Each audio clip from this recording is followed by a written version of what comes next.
শোনো গো মুমিন, শোনো গো মুমিনা, শোনো গো মুমিন, শোনো গো মুমিনা। কাহার মাঝেতে কি রাজ গোপন জানে শুধু রব্বানা। শোনো গো মুমিন, শোনো গো মুমিনা। কাহার মাঝেতে কি রাজ গোপন জানে শুধু রব্বানা। শোনো গো মুমিন। দাদা আব্দুল মুত্তালিবের 10 পুত্র সন্তানের মধ্যে 7 জনকে নিয়ে ব্যবসায়ী রওনা হলেন। তাই সাহেব বললেন, ব্যবসা করিতে সিরিয়াতে হল সকলে রওয়ানা।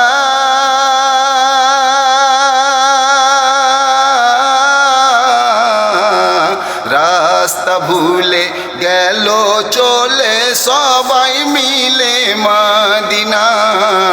রাস্তা ভুলে গেল চলে সবাই মিলে মদিনা। আর গিয়ে সে থাই দেখিতে পাই উঁচু মহল বালা খানা।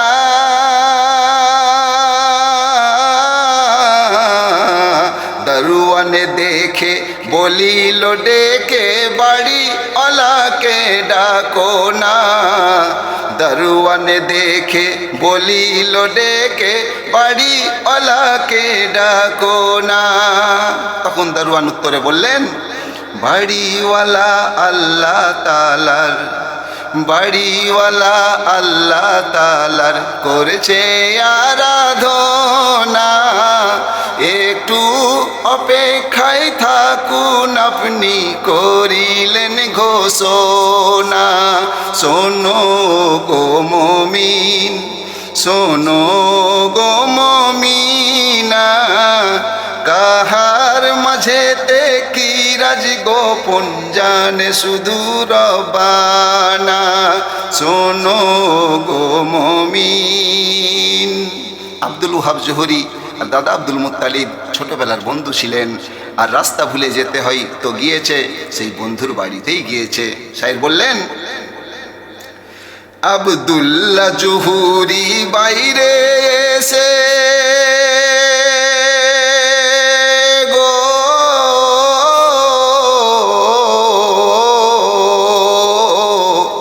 আব্দুল্লাহ জোহরি বাইরে এসে বন্ধুকে যখন দেখিল,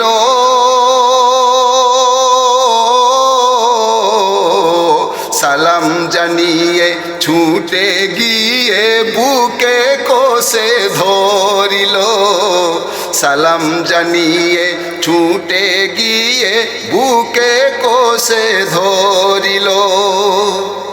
বহুদিনের পরে বন্ধু পেয়েছি তোমার দেখা।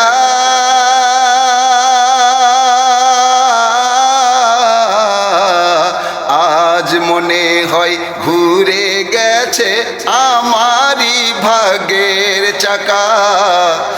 আজ মনে হয় ঘুরে গেছে আমারই ভাগ্যের চাকা। কারণ টাকা পয়সা খরচ করেও যারে পাওয়া হয় গোদা।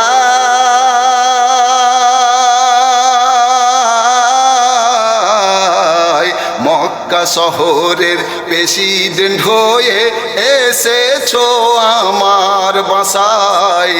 মক্কা শহরের প্রেসিডেন্ট হয়ে এসেছো আমার বাসায়। বহু খুশি হয়ে জানালো, বহু খুশি হয়ে জানালো দারে খোদার শুকরানা। বন্ধুর সাথে বন্ধুর শুরু হলো আলোচনা। শোনো গো মুমিন, শোনো গো মুমিনা। কাহার মাঝেতে কি রাজ গোপন জানে শুধু রব্বানা। দাদা আব্দুল মুত্তালিবকে বললেন, বন্ধু বলো বলো তোমার সন্তান সন্ততি কয়টা? দাদা আব্দুল মুত্তালিব উত্তরে বললেন, ভাইরে আমার টোটাল হলো 16টা, তার মাঝে 10টা হলো আমার পুত্র সন্তান। কথা শেষ হলো। দাদা আব্দুল মুত্তালিব বলে, বলো বলো বন্ধু তোমার সন্তান সন্ততি কটা? আব্দুল ওহাব জহুরি বলেন, বন্ধু আমার একটাই মাত্র সন্ততি। আমার সন্ততিকে আল্লাহ এত সুন্দর করেছে, এত রূপময় করেছে, এত গুণময় করেছে। আমার ওই একটা সন্ততি তো কি হয়েছে, ওই সন্ততির দিকে যখন চেয়ে দেখি আমার কলিজা ঠান্ডা হয়ে যায়। আর আমার সন্ততির প্রয়োজন আছে বলে মনে করি না। বলে কি কি গুণ আছে বন্ধু? তাই বন্ধুকে বলছে, শুক্রবার ও সোমবারেতে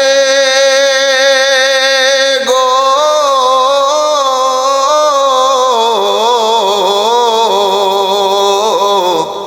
শুক্রবার ও সোমবারেতে পেশানিতে নূর চমকায়,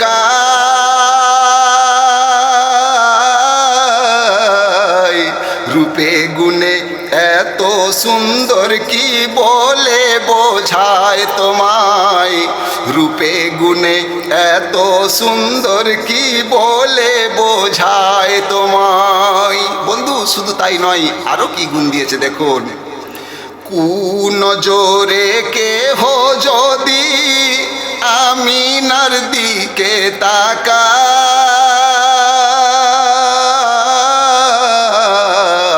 সাথে সাথে সেই পুরুষের চোখের জ্যোতি চলে যায়, সাথে সাথে সেই পুরুষের চোখের জ্যোতি চলে যায়।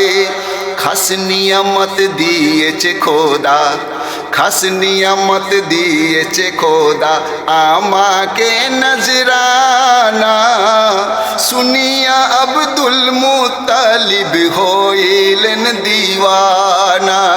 শোনো গো মুমিন, শোনো গো মুমিনা, কাহার মাঝেতে কি রাজ গোপন জানে শুধু রব্বানা।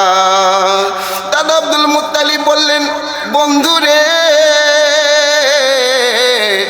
আমি কি তোর মেয়ের সাথে একটু দেখা করতে পারি? তখন আব্দুল ওহাব জহুরি বললেন, বন্ধু আমার দোয়া চাই আর ক্ষমাও চাই, আমার মেয়ে কোনো পর পুরুষের সামনে আসে না। বলে, ও বন্ধু, ও বন্ধু রে, তুই গিয়ে একবার আমার কথা বল, নিশ্চয়ই সে দেখা করতে আসবে। আব্বা জান গিয়ে যখন বেটিকে বললেন, বেটি রে আমার এক বন্ধু এসেছে, তোমায় একটু দেখতে চাই। মা আমিনা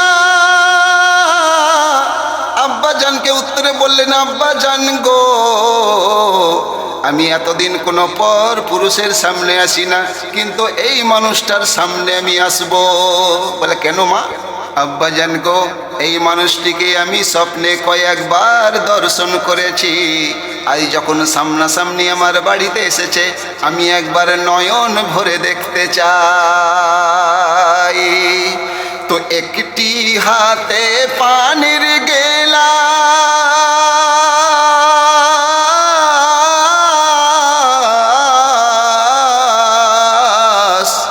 একটি হাতে পানির গেলাস, অপর হাতে খেজুর নিয়ে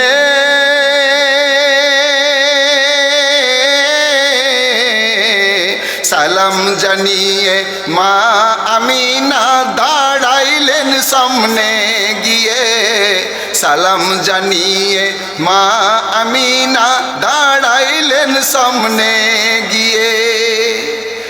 এমন সময় মা আমিনার গো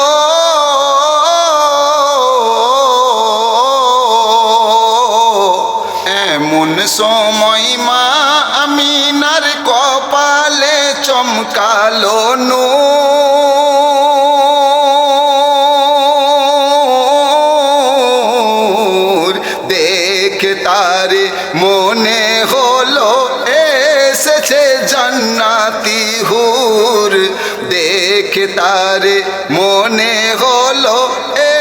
এসেছে জান্নাতি হোর।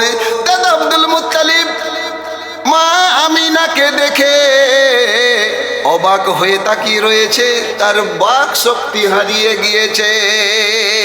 আর দাদা আব্দুল মুত্তালিব বলে, হায়রে, এই মেয়েটিকেই তো আমি বৌমা রূপে স্বপ্নে কয়েকবার দর্শন করেছি। এই মেয়েটি যে এই বাড়ির, এটা তো জানতাম না।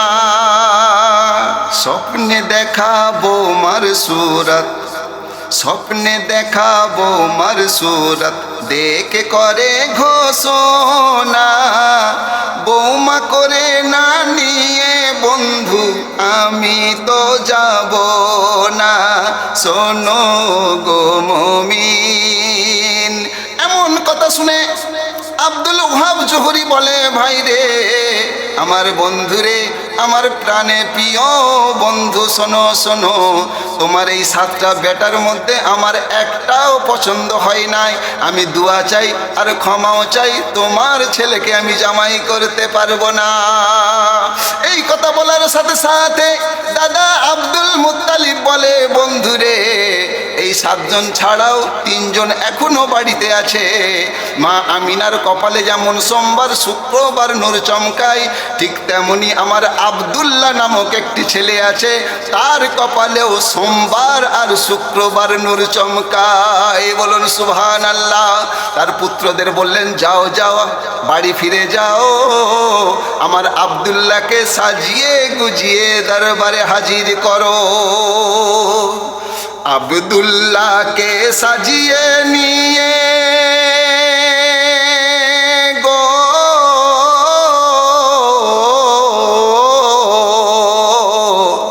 আব্দুল্লাহকে সাজিয়ে নিয়ে হাজির যখন হইল,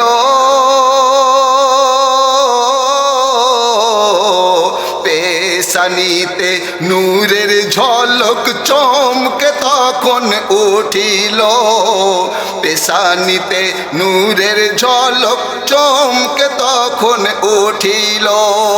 এমন সময় আব্দুল ওহাব জোহরি চমকে গিয়েছেন, অবাক হয়ে দেখছেন, দেখতেই রয়েছেন। আর মনে মনে ভাবছে, হায়রে, এই ছেলেকেই তো আমি জামাই রূপে কয়েকবার দেখেছি। বলুন সুবহানাল্লাহ। স্বপ্নে দেখা আব্দুল্লাহকে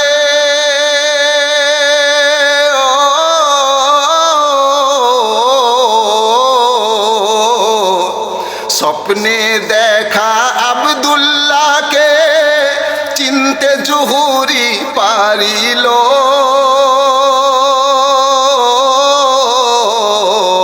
বন্ধুর কাছে গিয়ে বন্ধু আপিল করিতে লাগিল, বন্ধুর কাছে গিয়ে বন্ধু আপিল করিতে লাগিল, তোর ছেলেকে আমায় দিয়ে দে, ও বন্ধু, তোর ছেলেকে আমায় দিয়ে দে, যেন না বলিস না, বদলে যা চাইবি বন্ধু দেব তা নজরানা। শোনো গো মুমিন, শোনো গো মুমিনা, কাহার মাঝেতে কি রাজ গোপন জানে শুধু রব্বানা। বন্ধুর কাছে গিয়ে আপিল করেছে, বন্ধুরে, তখন ভেবেছিলাম, তখন বলেছিলাম তোর ছেলেকে আমি জামাই করতে পারবো না, কিন্তু এখন আমি বলছি এই ছেলেকে আমায় দিয়ে দে, বদলে তুই যা চাইবি সেটা নিয়ে নে। ছেলের বাপ রাজি, মেয়ের বাপ রাজি, তাহলে এখানে আর কোনো সন্দেহ নাই, লেনদেনের কোনো গল্প নাই। দুটো সাক্ষী থাকলো আর বিয়ে হয়ে গেল। এখনের যেমন বিয়ে হয়, ঢাক ঢোল বাজনা ধামাকা অনেক কিছু চাই, তখন এসব ছিল না, দুটো সাক্ষী থাকাই যথেষ্ট। তাই সাহেব বললেন, ইজাব কবুল হয়ে গেল,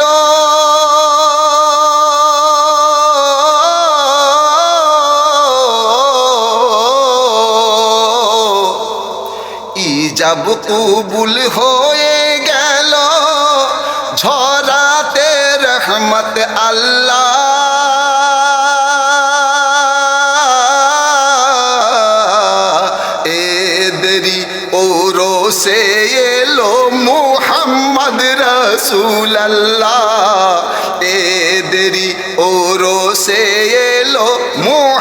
মোহাম্মদ রাসূলুল্লাহ ইজাব কবুল হয়ে গেল ঝরাতে রহমত আল্লাহ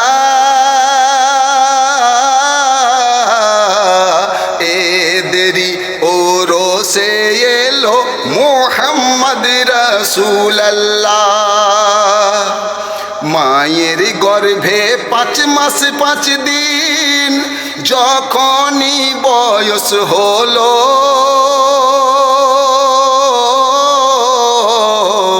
মোর নবীজির পিতা আব্দুল্লাহ খোদার ডাকে সাড়া দিল মোর নবীজির পিতা আব্দুল্লাহ খোদার ডাকে সাড়া দিল দয়ার নবী দুজাহানের বাদশার আব্বাজান যখন ইন্তেকাল করেছেন দয়ার নবী দুজাহানের বাদশা মায়ের গর্ভে বয়স হলো 5 মাস 5 দিন এমন খবর যখন শুনলেন মা আমিনার আব্বাজান আম্মাজান দুজনাই ইন্তেকাল করলেন এমন খবর শুনে মারা এমন খবর শুনে মারা গেল নানি নানা বড় অসহায় হয়ে পড়িলেন জননী আমিনা শোনো গো মুমিন শোনো গো মুমিনা কাহার মাঝেতে কি রাজ গোপন জানে শুধু রব্বানা মায়ের গর্ভে 5 মাস 5 দিন বয়স এমন সময় দিন গুনতে গুনতে গুনতে গুনতে প্রসবের দিন সামনে এসে গেল মা আমিনা চিন্তায় চিন্তিত হয়ে বিস্মিত হয়ে পড়লেন হায় আল্লাহ আমার কি হবে আমার অবস্থা কি হবে যার দুনিয়ার বুকে স্বামী নাই তার আর কেই বা আছে এটা আপনারা ভলিউম 1 শুনলেন ভলিউম 2 এরপর থেকে দাদা আব্দুল মুত্তালিব বৌমাকে সান্ত্বনা দিয়ে বললেন ও বৌমা কেঁদো না যার কেউ নাই তার জন্য আল্লাহ রয়েছেন তুমি কেঁদো না কোনো চিন্তা করো না তাই সান্ত্বনা দিয়ে বললেন ও আমিনা রে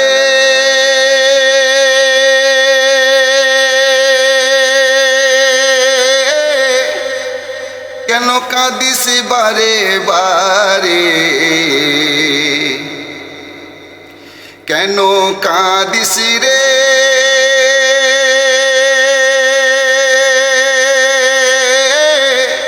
ও আমিনা আপন ঘরে কেউ নাই যার পরওয়ারদিগার আছে তাহার সব সময়ের তরে কেউ নাই যার পরওয়ারদিগার আছে তাহার সব সময়ের তরে এমন কথা শুনে মা আমিনার চোখ থেকে দদ্দড় করে আরো আঁসু ঝরে যায় বুক ভিজে যায় চিন্তায় চিন্তিত হয়ে আরো কাঁদতে থাকেন এমন সময় বললেন ও আমিনা রে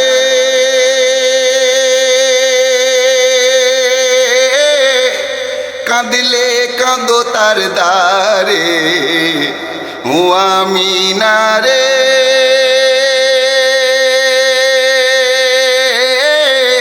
কাঁদিলে কাঁদো তার দ্বারে যে রহমান রহিম করলো এতিম তোমার এই বাছারে যে রহমান রহিম করলো এতিম তোমার এই বাছারে ও আমিনা রে